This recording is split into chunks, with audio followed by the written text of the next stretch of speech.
الحمد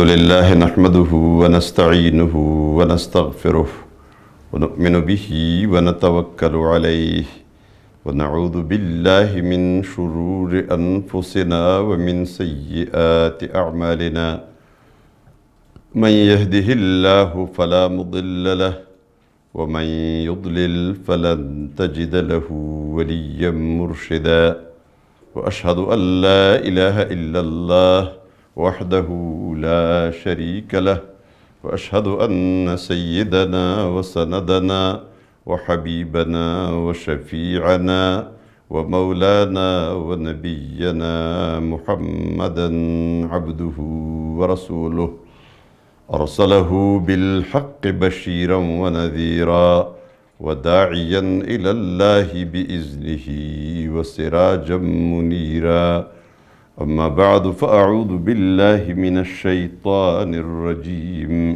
بسم الله الرحمن الرحيم يا أيها الناس إنا خلقناكم من ذكر وأنثى وجعلناكم شعوبا وقبائل لتعارفوا إن أكرمكم عند الله أتقاكم إن الله عليم خبير رب اشرح لي صدري ويسر لي أمري واحلل عقدة من لساني يفقه قولي سبحانك لا علم لنا إلا ما علمتنا إنك أنت العليم الحكيم اللهم صل على سيدنا محمد وعلى آل سيدنا محمد كما صليت على سيدنا إبراهيم وعلى آل سيدنا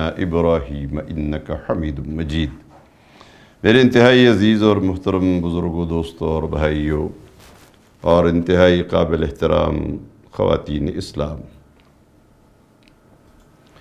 سورہ حجرات کا درس ہمارا شروع ہے اور آج 7واں دن ہے ہمارا، اور 7واں درس ہے سورہ حجرات کا۔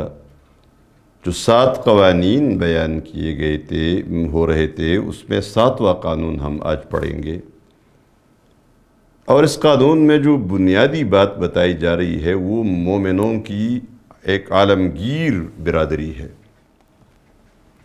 اور مومنوں کو ان سب کی اصلیت بتا دی گئی ہے کہ آپ کی اصلیت اور آپ کی حقیقت کیا ہے۔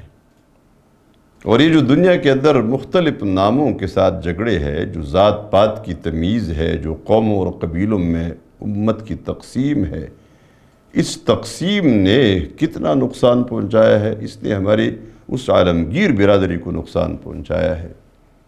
ہم تقسیم ہو گئے ہیں اوطان میں، وطن، قوم، قبیلہ، زبان، رنگ، نسل، یہ ساری چیزیں جس کی وجہ سے امت تقسیم ہو گئی، اور امت ایسی تقسیم ہو گئی ہے کہ اس کا واپس آنا ہی اب ممکن نظر نہیں آ رہا کہ یہ تقسیم ختم ہو کہ واپس یہ ایک امت بن جائے گی۔ ان ھذہ امتکم امۃ واحدہ، کہ یہ امت تمہاری ایک امت ہے، تو یہ کیسی ایک امت ہے؟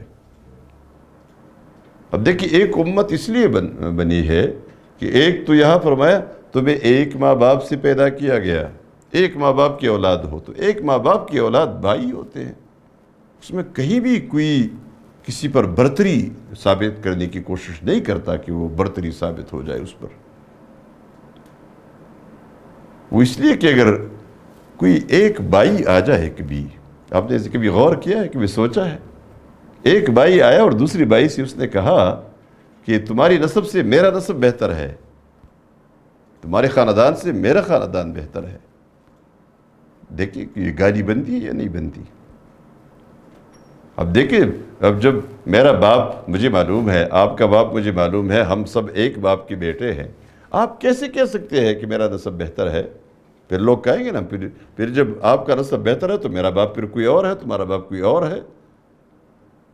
یہ بتا تو یہ غلیظ گالی بن جاتی ہے۔ اسی طرح تمام مسلمان بلکہ تمام انسان ایک ماں باپ کی اولاد ہے، اس لیے یہاں یا ایھا الذین آمنوا کا صیغہ استعمال نہیں کیا گیا، بلکہ یہاں فرمایا کہ یا ایھا الناس، اے لوگو،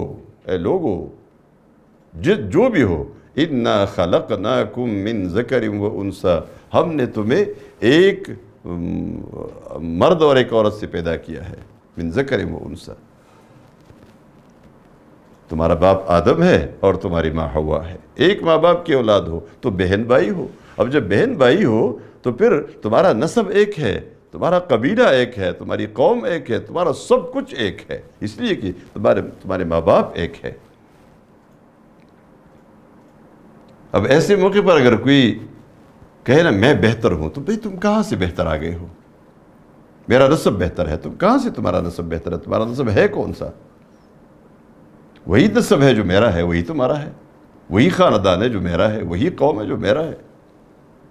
یہ ساری چیزیں جو ہم نے تقسیم کی بنیاد بنائی ہے، یہ تقسیم کی بنیاد نہیں ہے۔ فرمائے ہم نے تمہیں ایک ماں باپ سے، ایک مرد اور ایک عورت سے پیدا کیا ہے، اور پھر اللہ نے فرمایا ہم نے تمہارے درمیان یہ برادری اور یہ قبیلے اور یہ قومیں بنائی ہیں۔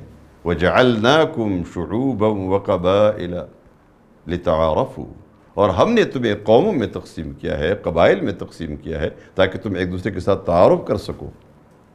یہ احمد ہے تو یہ احمد اپریدی ہے، یہ احمد ہے شنواری ہے، یہ یوسفزئی ہے، یہ فلان ہے، یہ فلان ہے، اس کے نتیجے میں فوراً تمہاری پہچان ہو جاتی ہے۔ تو یہ تعارف کے لیے ہے، نہ یہ کہ ایک دوسرے کے ساتھ لڑنے کے لیے ہے۔ رنگ، زبان، نسل، قوم، قبیلہ، جتنا کچھ یعنی ہم نے یہ تمیز کے لیے، آپس میں تفریق کے لیے یہ بنایا، امت کو ہم نے تقسیم کر دیا ہے۔ اور پھر جو وطن کے لحاظ سے امت تقسیم ہو گئی ہے، یہ جو اوطان بنی ہے، یہ پوری خلفائے راشدین کے زمانے میں نبی کریم صلی اللہ علیہ وسلم نے جس نظام کو قائم فرمایا تھا، پھر ابو بکر صدیق رضی اللہ عنہ کے زمانے میں وہ تھوڑا پھیلتا گیا، حضرت عمر رضی اللہ عنہ کے زمانے میں بہت زیادہ آگے پھیل گیا۔ یہ پوری ایک ریاست ہوا کرتی تھی، یہ ایک ملک ہوا کرتا تھا، اور اس کے ایک خلیفہ ہوتے تھے امیر المؤمنین۔ کوئی سلطنت، کوئی بادشاہت، کوئی قبیلہ، کوئی قوم، کوئی بھی اس سلطنت سے باہر نہیں ہوتا تھا۔ ان تمام ملکوں کے لیے گورنر مقرر ہوتے تھے، یہ ایک ایک صوبہ ہوا کرتا تھا، ایک ایک علاقہ ہوا کرتا تھا۔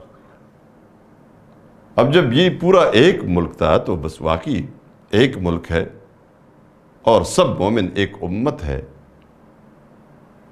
لیکن یہ بعد میں وطنوں میں تقسیم ہو گئی، امت تقسیم ہو گئی۔ یہ جو دائرے بنائے گئے، یہ جو لکیریں کھینچی گئی، یہ تمہارا ملک، یہ میرا ملک، یہ آپ کا ہے، یہ میرا ہے، یہ جغرافیائی تقسیم جو اس دنیا کی ہوئی، خصوصاً پھر مسلمان ممالک کی جو جغرافیائی تقسیم ہوئی، اس کا زیادہ نقصان مسلمانوں کو ہوا۔ اب یہ ایسی تقسیمیں ہیں کہ زمین کی جغرافیائی حدود باقاعدہ کھینچے گئے ہیں۔ علامہ اقبال نے اسی لیے تو فرمایا تھا، ان تازہ خداؤں میں بڑا سب سے وطن ہے، ان تازہ خداؤں میں بڑا سب سے وطن ہے، جو اس کا پیراہن ہے وہ مذہب کا کفن ہے۔ مذہب کا جنازہ تو نکل جاتا ہے جب وطنیت آ جاتی ہے، جب قومیت آ جاتی ہے، جب لسانیت آ جاتی ہے۔ اللہ کے نزدیک یہ معیار نہیں ہے۔ فرمایا وَجَعَلْنَاكُمْ شُعُوبًا وَقَبَائِلَ لِتَعَارَفُوا إِنَّ أَكْرَمَكُمْ عِنْدَ اللَّهِ أَتْقَاكُمْ، بے شک تم سب میں بہترین شخص وہ ہے اللہ کے نزدیک جو سب سے زیادہ تقوی دار ہوگا۔ ایمان اور تقوی جس کے اندر ہے وہی بہتر ہے، جس کے اندر یہ نہیں وہ بہتر نہیں ہے۔ اب دیکھیں تاریخ میں دو شخصیات کی مثال میں آپ کو دیتا ہوں تاریخ سے۔ ایک شخصیت ہے ابو لہب کی۔ اب دیکھیں ابو لہب کی ذاتی زندگی کو آپ دیکھیں، اب غور کریں، ابو لہب مالدار ہے، مال بہت زیادہ ہے، خاندان کے لحاظ سے اور قبیلہ اس کا قریش ہے، خاندان بنی ہاشم ہے، نبی کریم صلی اللہ علیہ وسلم کے چچا ہے، عربی زبان بولتے ہیں۔ اسی طرح مکہ کی سرزمین پر رہ رہے ہیں، اس سے بڑھ کر، اس سے بہتر کوئی سرزمین دنیا کی پیٹھ پر نہیں ہو سکتی۔ اس زمین کے اندر اگر کوئی اچھا حصہ ہے تو وہ حصہ ہے جہاں حرم واقع ہے اور حدود حرم یعنی حرم کی زمین ہے۔ اس سے بہتر کوئی زمین اس دنیا میں نہیں ہے، اس زمین پہ ابو لہب رہتا ہے۔ رنگ اس کا اتنا خوبصورت ہے کہ بعض روایات میں یہ بات اس طرح آئی ہے، لوگوں نے کہا ہے کہ ابو لہب کا جو لقب اس کو رکھا گیا تھا، یہ کنیت جو رکھی گئی تھی، یہ اس لیے کہ لہب آگ کے اس شعلے کو کہتے ہیں جو دھوئیں سے پاک ہو۔ ابو لہب اس شعلے جیسا خوبصورت تھا، خوبصورت تھا، مال بہت زیادہ تھا، قبیلہ سب سے اچھا، خاندان سب سے اچھا، اللہ کے رسول کے رشتہ دار، وطن سب سے اچھا، حرم کی زمین پر رہ رہے ہیں، اور زبان سب سے اچھی عربی زبان بولتے ہیں۔ عربی زبان وہ زبان ہے کہ جو ویسی عربی زبان سیکھنا شروع کر دے گا، اللہ تعالیٰ اس کو ثواب دیتا ہے، اس کو اجر دیتا ہے۔ تو عربی زبان بولنے والا شخص، حرم کی زمین پہ رہنے والا شخص، مالدار شخص، حسین و جمیل شخص، اچھا قبیلہ اور اچھے قوم والا شخص، اچھے زبان بولنے والا شخص، لیکن اس کو کتنے نمبر ملے؟ ان خوبیوں کی جو دنیا والے اس کو خوبیاں کہتے ہیں، ان خوبیوں کا کتنا بدلہ اسے ملا ابو لہب کو؟ قرآن کریم سے سنیے کتنے نمبر ملے ہیں۔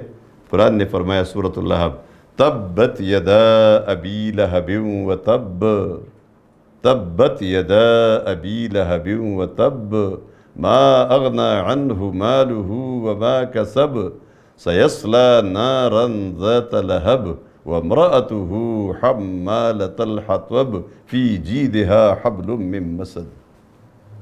یہ پوری صورت ابو لہب کی مذمت میں اتری ہے، تباہ ہو جائے ابو لہب کے دونوں ہاتھ اور تباہ ہو گیا، یہ بھی دوزخ کی آگ میں جا کے جل بن جائے گا، اور اس کی بیوی بھی دوزخ کی آگ میں جائے گی، وہ بیوی جو لکڑیاں جمع کر کر کے لایا کرتی تھی اور آپ صلی اللہ علیہ وسلم کے راستے میں کانٹے بچایا کرتی تھی، وہی مضبوط رسی مزید مضبوط بنا کر وہ رسی اس کے گلے میں ڈال دی جائے گی، اس کے گلے کا توق بنا دیا جائے گا، یہ اس کے نمبر ہے۔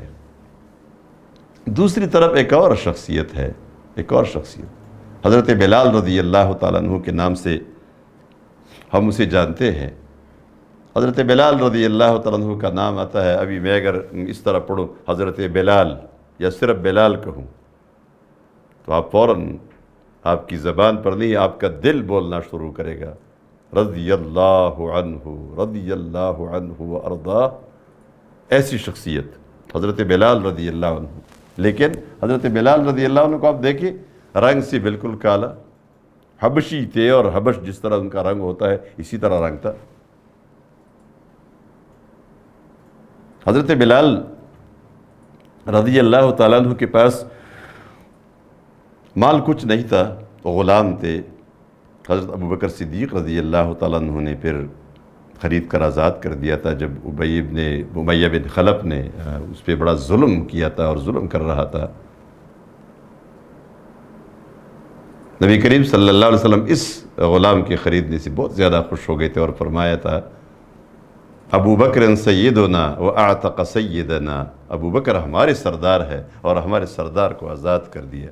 اب دیکھیں حضرت بلال غلام ہے رضی اللہ عنہ،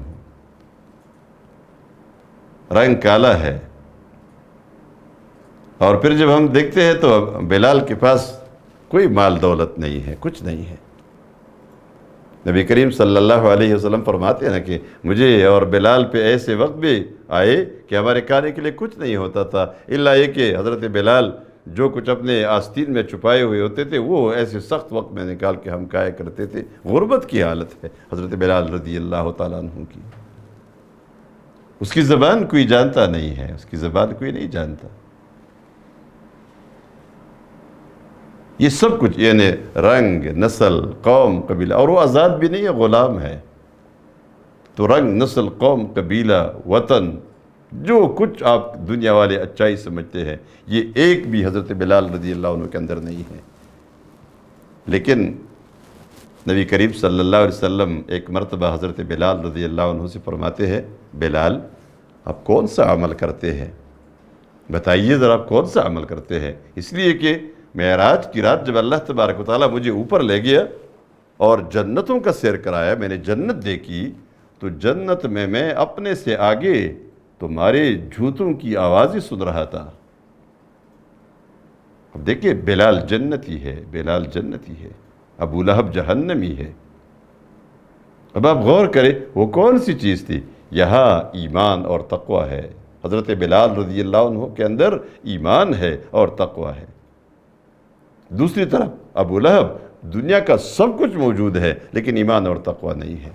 اب آپ دیکھیں، اگر عربی زبان نے اور حرم کی زمین نے ابو لہب کو آگ سے نہیں بچایا تو مجھے اور آپ کو پشتو زبان، اردو زبان، پنجابی زبان، سندھی زبان یا بلوچی زبان بچا سکے گی؟ نہیں بچا سکتی۔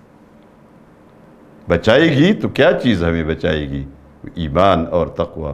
ان اکرمکم عند اللہ اتقاکم، تم میں اللہ کے نزدیک سب سے اچھا اور سب سے عزت والا کون ہے؟ وہ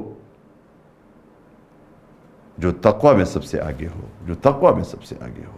ہمیشہ تقوی میں آگے بڑھنے کی کوشش کرنی چاہیے، نہ یہ کہ مال و دولت میں۔ مال و دولت تو یہ آنے جانے والی چیز ہے، آج موجود ہے کل نہیں ہے۔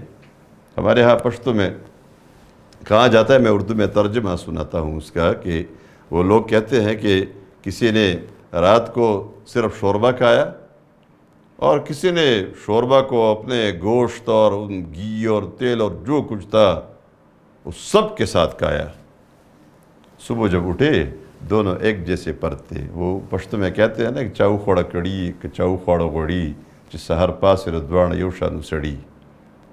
صبح اٹھے تو دونوں آدمی تھے، انسان تھے، اس میں انسانیت میں کوئی فرق نہیں آیا تھا۔ تو مال سے کوئی فرق نہیں آتا، البتہ مال سے آپ کے ضرورتیں زیادہ پوری ہوگی، بس اتنی سی بات ہے۔ کسی اور کی ضرورت اگر آپ سے پوری ہو گئی تو پوری ہو جائے گی، باقی انسانیت سے تو کوئی فرق نہیں پڑتا۔ البتہ یہ ہوتا ہے کہ مال کی وجہ سے بارہا ایسے ہوتا ہے کہ عقل کم پڑ جاتا ہے۔ یعنی یہ مال اور عقل کا جو گراف ہوتا ہے، یہ اس کی جو اوپر نیچے ہوتا ہے، یہ اس طرح ہوتا ہے کہ جب مال بڑھ جاتا ہے، مال زیادہ ہو گیا تو مال کا گراف جب اوپر چلا گیا تو عقل نیچے آ گیا۔ وہ اس لیے کہ جس چیز کو آپ استعمال نہیں کرتے وہ کم ہو جاتی ہے، اس میں نقصان آتا ہے۔ اب مالدار شخص اپنے عقل کو استعمال نہیں کرتا، وہ اپنا پیسہ استعمال کرتا ہے۔ جو کام بھی ہو بھائی یہ پیسہ لو اور کام ختم کرو۔ غریب آدمی جس کے پاس پیسہ نہیں ہے یا کم ہے، بہت کم ہے، وہ اپنے عقل کو استعمال کرتا ہے، وہ اس کو ایکٹیویٹ رکھتا ہے اور اس کو استعمال کرتا ہے۔ تو غریب آدمی اب دیکھیں 10,000 روپے آج کل کے زمانے میں اگر وہ تنخواہ لیتا ہے یا 15,000 تنخواہ لیتا ہے، 4-5 اس کے بچے ہیں، وہ بچے اسکول جا رہے ہیں، وہ بچے کپڑے پہنتے ہیں، بچوں کی ضرورتیں ہیں، باقی بہت ساری چیزیں، کھانے پینے کی، بجلی کا بل ہے، گیس کا بل ہے، ٹیلی فون کا بل ہے، یہ ساری چیزیں 10,000 میں وہ اس پورے گھرانے کو مینیج کرتا ہے۔ لیکن ایک مالدار آدمی کہتا ہے کہ بھئی 10,000 میں کون کیسے مینیج کرے گا، یہ ہو ہی نہیں سکتا، ممکن ہی نہیں ہے۔ لیکن سامنے دیکھیں وہ مینیج کر رہا ہے، کیوں؟ وہ اپنے عقل کو استعمال کرتا ہے۔ کیا چیز ضرورت نہیں ہے کس کی ضرورت زیادہ ہے، اس کی کم ہے، اس کی زیادہ ہے، یہ اس پوری مینجمنٹ جو وہ اپنے عقل سے کرتا ہے۔ یہ عقل تب ایکٹیویٹ ہوتا ہے جب آدمی غریب ہے اور اس کے پاس پیسے نہیں ہیں۔ جو مالدار ہے عقل اکثر فریز ہوتا ہے، وہ سارا معاملہ پیسوں سے حل کرنے کی کوشش کرتا ہے۔ تو اب آپ دیکھیے حضرت بلال رضی اللہ تعالیٰ عنہ اور دوسرے جو ابو لہب ہے، ان دونوں کا موازنہ آپ کریں، کیا چیز ہے امتیاز جس سے ابو لہب دوزخ میں چلا گیا ہے اور بلال رضی اللہ عنہ جنت میں چلا گیا ہے۔ وہ رنگ، نسل، قوم، قبیلہ، وطن یہ نہیں ہے، وہ ایمان اور تقوی ہے، وہ ایمان اور تقوی ہے۔ تو جس کے پاس ایمان ہے وہ آگے ہے، وہ اونچا ہے، وہ بہتر ہے۔ جس کے پاس ایمان نہیں ہے وہ بہتر نہیں ہے، اور جس کے پاس ایمان کے ساتھ نیکیاں ہے، ایمان کے ساتھ تقوی موجود ہے، وہ سب سے اونچا ہے۔ جس کے پاس تقوی نہیں ہے تو ظاہر بات ہے وہ خسارے میں ہے۔ اب یہاں جو بات بتائی گئی وہ یہ کہ رنگ، نسل، قوم، قبیلی نہیں، اس سے کوئی یہ سرخ اور سفید کے ایک دوسرے پر فضیلت، کالے اور گورے کے ایک دوسرے پر فضیلت، یہ کوئی چیز نہیں ہے۔ لا فضل لعربی علی عجمی ولا لاسود علی احمر ولا لاحمر علی اسود الا بالتقوی۔ فضیلت اس کو ہے جو تقویدار ہے، اللہ کے نزدیک عزت اس کی ہے جو تقویدار ہے۔ جس کے اندر تقوی نہیں ہے اس کو کوئی فضیلت حاصل نہیں ہے۔ فضیلت اس شخص کو حاصل ہوگی جس کے اندر تقوی موجود ہو۔ اللہ تبارک و تعالیٰ نے جس طرح یہاں قرآن کریم میں فرمایا، اے لوگو ہم نے تمہیں ایک مرد اور ایک عورت سے پیدا کیا آدم و حوا سے، اور تمہیں قومیں اور برادریوں میں اور قبیلوں میں تقسیم کیا لتعارفوا، تاکہ تمہارا آپس میں ایک دوسرے کے ساتھ تعارف ہو، نہ یہ کہ ایک دوسرے پر تم فخر کرو۔ اب دیکھیے فخر کیوں ہم کرتے ہیں، کس شخص کو فخر کرنا چاہیے؟ ویسے فخر تو نہیں کرنا چاہیے، لیکن ایک ڈاکٹر اگر اس بات پر فخر کرے کہ میں نے ڈاکٹری سیکھی ہے، میں ڈاکٹر ہوں، تو کچھ نہ کچھ تک تو بنتا ہے، اس لیے کہ اس نے ڈاکٹری سیکھنے کے لیے، ڈاکٹر بننے کے لیے بڑی محنت کی ہے۔ ایک شخص کمپیوٹر جانتا ہے اور بہت اچھی طریقے سے جانتا ہے۔ دیکھیے ہمارے آج کا جو یہ درس ہے، یہ کمپیوٹر ہی کے ذریعے اور یہ سوشل میڈیا کے ذریعے آپ تک ہمارے ساتھی پہنچا رہے ہیں۔ یہ ایک مہارت ہے، یہ ایک فن ہے، تو جس نے یہ سیکھی ہے تو کم از کم وہ یہ کہہ تو سکتا ہے کہ میرے پاس یہ مہارت ہے اور یہ میرا کمال ہے۔ ویسے فخر کرنا، تکبر کرنا تو نہیں چاہیے، حرام ہے، ناجائز ہے، لیکن ایک کچھ تک تو بنتا ہے۔ لیکن وہ چیز جس کا تمہارے پاس کوئی کمال تمہارا اس میں شامل ہی نہیں ہے، تمہارا کوئی عمل دخل اس میں ہے ہی نہیں، اس پہ تم فخر کیسے کرتے ہو؟ اب مثلاً یہ دیکھیں کہ میں اپنے قبیلے پر فخر کروں، میں اپنی زبان پر فخر کروں، تو کیا یہ تمہاری مرضی سے اس طرح ہوا تھا؟ جس قوم میں میں پیدا ہو گیا ہوں، کیا میں اپنی مرضی سے اس قوم میں پیدا ہو گیا ہوں؟ دوسری بار تو کوئی پیدا نہیں ہو سکتا کہ کوئی پیدا ہو گیا پھر اس نے کوئی کارنامہ انجام دیا تو اس کارنامے کی وجہ سے یہ فلان قبیلے میں پیدا ہوا، یہ عرب میں پیدا ہوا، یہ عجم میں پیدا ہوا، عجم میں فلان اچھا قبیلہ ہے اس میں پیدا ہوا ہے۔ یہ کوئی کمال تمہارا ہے ہی نہیں، یہ ایک اتفاقی پیدائش کے نتیجے میں تم فخر کرتے ہو۔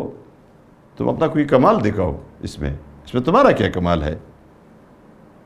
تمہارا کوئی کردار ہے، تمہاری کوئی محنت شامل ہے، قبیلہ، قوم، وطن وغیرہ، اس پورے میں آپ دیکھ لیں کوئی کمال نہیں ہے کسی کا، جہاں اللہ نے جس کو چاہا وہاں پیدا فرمایا۔ اب ظاہر بات ہے اس بات کا حق نہیں ہے کسی کو کہ ان چیزوں پر، ذات پات کی تمیز پر اور اس پر فخر کرے۔ فخر اگر کرنا ہے تو جیسے سورہ الفرقان میں اللہ تبارک و تعالیٰ نے بیان فرمایا نا، مومنوں کی، رحمان کے خصوصی بندے کون ہوتے ہیں، وہ عباد الرحمن کے نام سے جو پورا مضمون ہے، وہاں والذین یقولون ربنا هب لنا من ازواجنا وذریاتنا قرۃ اعین واجعلنا للمتقین اماما۔ مومنوں کی دعا یہ ہوتی ہے، اللہ کے محبوب بندوں کی دعا یہ ہوتی ہے کہ جو کہتے ہیں اے اللہ ہمیں اپنے بچوں سے اور اپنے بیویوں سے آنکھوں کی ٹھنڈک عطا فرما، آنکھوں کی ٹھنڈک عطا فرما، اور متقین کا امام مجھے بنا۔ متقین کے امام سے مراد یہ نہیں ہے کہ کسی جگہ متقی لوگ ہو اور آپ ان کے امام بن جائے اور امیر بن جائے، ایسا نہیں، بلکہ متقین کی امام کا مطلب یہ ہے کہ مجھے ایسی تقوی عطا فرما دے، ایسی نیکی عطا فرما دے کہ دوسرے لوگ مجھے دیکھ کر تقوی سیکھنا شروع کرے، میری تقوی کو دیکھ کر لوگ اسی طرح تقوی پہ چلنا شروع کر دے۔ تو یہ ہے اصل میں امامت تقوی کی، کہ لوگ آپ کو تقوی میں امام سمجھے، نیکی میں امام سمجھے، نیکی میں، تقوی میں، اللہ کی اطاعت میں وہ تمہارا اتباع کرے، ایسی ہونی چاہیے اللہ کی اطاعت۔ تو یہی بات اللہ تبارک و تعالیٰ نے فرمائی، ان اکرمکم عند اللہ اتقاکم، بہترین اللہ کے نزدیک عزت والا اللہ کے نزدیک وہ کون ہے؟ جو تقوی دار ہو۔ ان اللہ علیم خبیر، یقیناً اللہ علم والا ہے اور خبردار ہے۔ اقول قولی ھذا واستغفر اللہ لی ولکم ولسائر المؤمنین۔